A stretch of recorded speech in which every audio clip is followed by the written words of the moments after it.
Hello there guys, what is going on? Son of Chelsea back here again for another edition of Let's Talk Chelsea. Hope you're all doing well and keeping safe on this Thursday. Going to be talking in today's video about Timo Werner doing his first press conference yesterday, some of the quotes about that to discuss.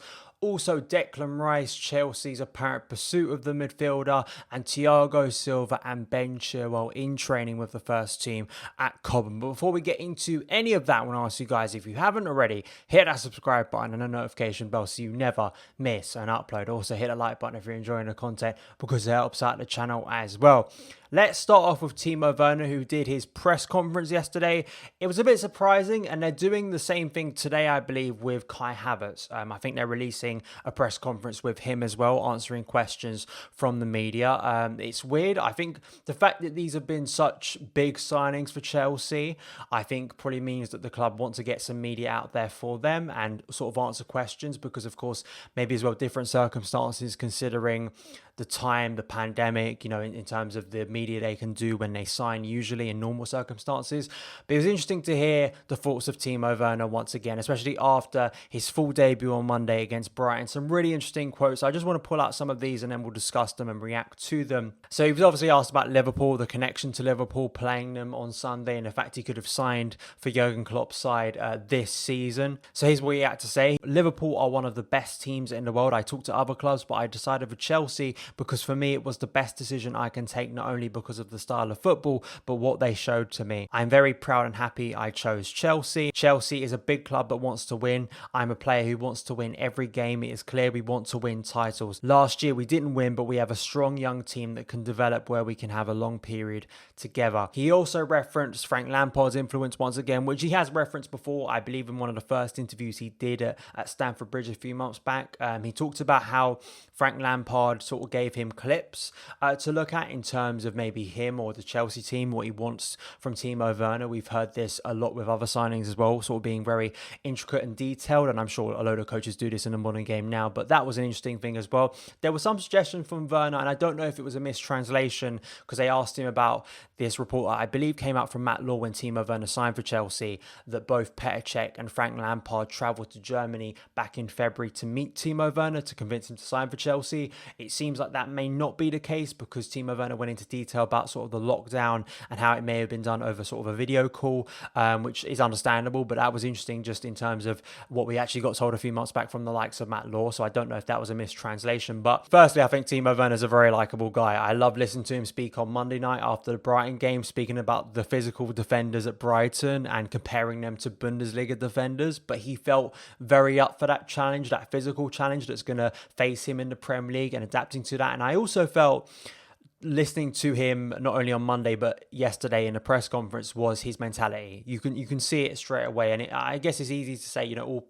players will say something like this, but I think just in terms of the comment about how he obviously knows the pressure of scoring goals in the Premier League, the expectation from fans of him coming into the league as a new striker, a very highly rated striker, and wanting to prove he's good enough for the Premier League, knowing that he understands there's going to be some adaptation to a new league, but he knows he has to score 15 to 20 goals, and he wants to prove himself a brilliant striker for Chelsea. He wants to win big titles at Chelsea. He's saying that straight away, you know, and I think that's great to see with a striker who's going to be a big part of Chelsea's team moving forward. He's a likable guy. I think he's also got that confidence. It's not arrogance. I think it's just the right level of confidence for a striker, and I think you need that in the type of player Timo Werner is, especially attacking players, and we need a bit more of that, I think, in the squad in terms of something we've lacked, I think, in recent seasons, especially when you lose a character like Eden Hazard, who was very likable, a great personality, but did have that little bit of arrogance in his game. Like, I think just the right amount to be the player he was, and I think we need that from certain players if Chelsea want to go up and win the Premier League again. So I think it was an interesting interview. I think it's going to be interesting, of course, on the weekend against Liverpool. Narratively, I mean, it writes itself, isn't it? I think it's typical we're playing Liverpool so early on in the season, and seeing how he copes with that, I think I was so impressed by his performance on Monday, because I think on Monday he didn't have a lot to feed off, really. Chelsea's creative play and fluidity wasn't really there for a majority of the game, but he still was able to create chances. And you can see with his blistering pace, I think he's going to have no problem. My concern was, and I wrote a piece about this for my blog that I definitely suggest you go and read. I'll leave the link in the description box below, where I was talking about how Timo Werner almost has to break the mold of Chelsea strikers to succeed. And I was comparing him to Olivier Giroud, Diego Costa, Didier Drogba, sort of in the last 15 years. And I think that my concern with a striker like him, the profile of him, and it's only one game, of course, and it's very early days and a lot can change. Remember, Alvaro Morata had a very good start to his Chelsea career and then it went downhill very quickly. But I think his movement, I think, will overcome the physicality of the league. And I think that he's already showed that he's ready for that physical challenge. And I think once Chelsea get their creative play right, once it's all flowing, I think he's going to score a lot of goals. And I think he's going to be a very dangerous player for opposing teams. And hopefully at the weekend, maybe he can find his first goal against Liverpool at the Bridge. Please let me know some of your thoughts on this interview and the quotes from Timo Werner in the comments below. Next, we're going to talk about Operation Declan Rice, because it does seem Chelsea are going to try and sign Rice from West Ham in this window after they get the Mendy deal done very soon. David Ornstein from The Athletic on the Tifo Football YouTube channel was answering questions about transfers and Declan Rice.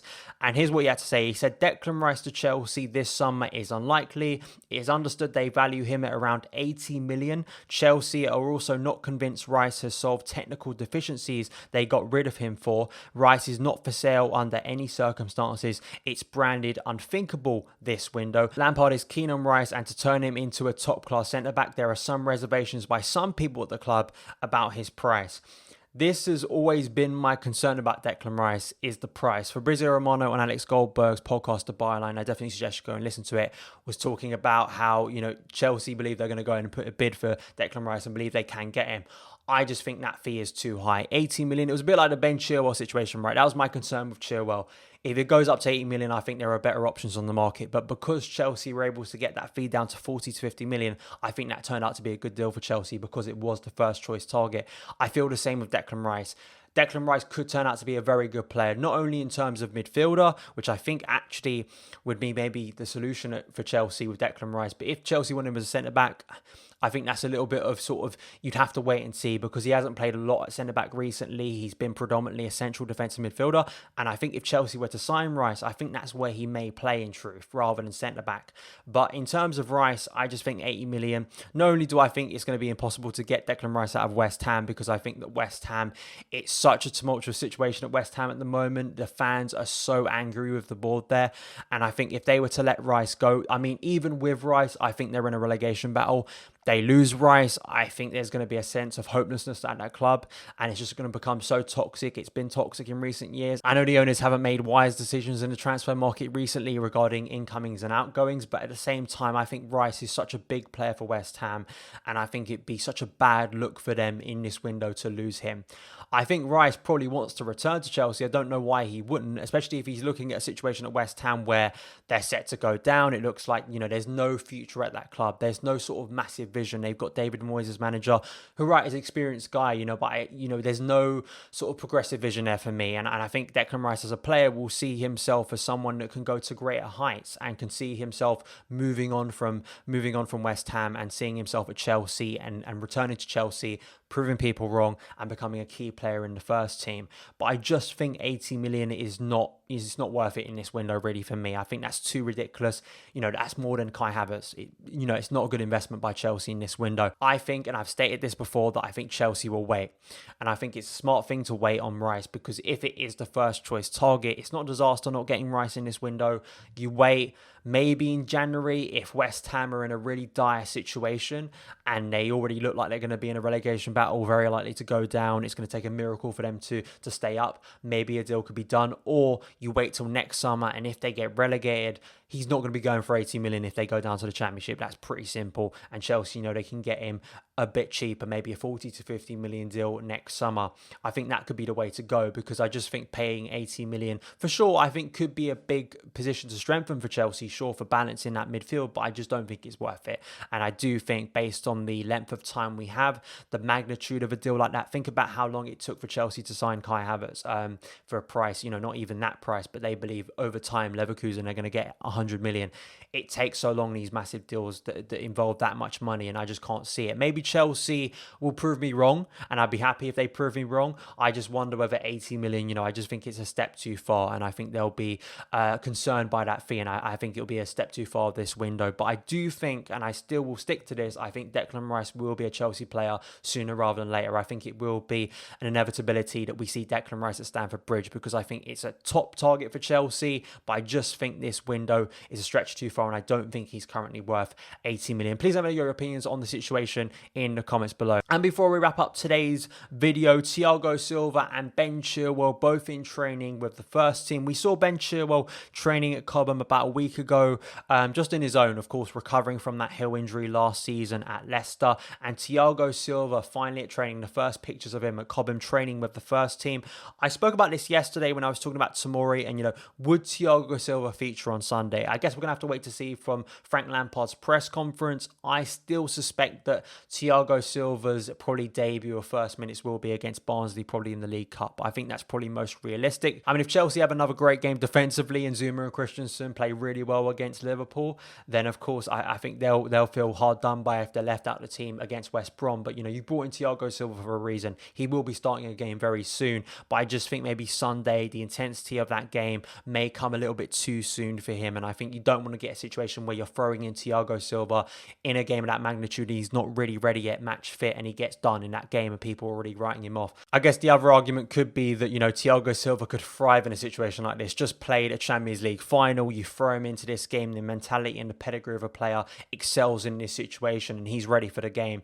But I think Frank Lampard needs to be careful with that. I think Ben Chilwell definitely, I think even if maybe not Barnsley, I think he will be ready for the West Brom game. I think that's an addition I think people have almost forgotten about because of the amount of signings we've made. But I think Ben Chilwell, as you saw on Monday night against Brighton with Tariq Lamptey, I think it just shows once again why Ben Chilwell needed to be added this summer. And I can't wait to see him in a Chelsea shirt. I can't wait to see Thiago Silva in a Chelsea shirt. But I just think Liverpool will come a little bit too soon for both of them. But let's hope it isn't too long before we see them make their full debut for Chelsea. But that is it for this edition of Let's Talk Chelsea. Thank you guys so much for taking the time to watch it. If you did enjoy it, hit that subscribe button and a notification bell so you never miss an upload. Follow me on Twitter @SonOfChelsea. Have a great day, and I'll see you again.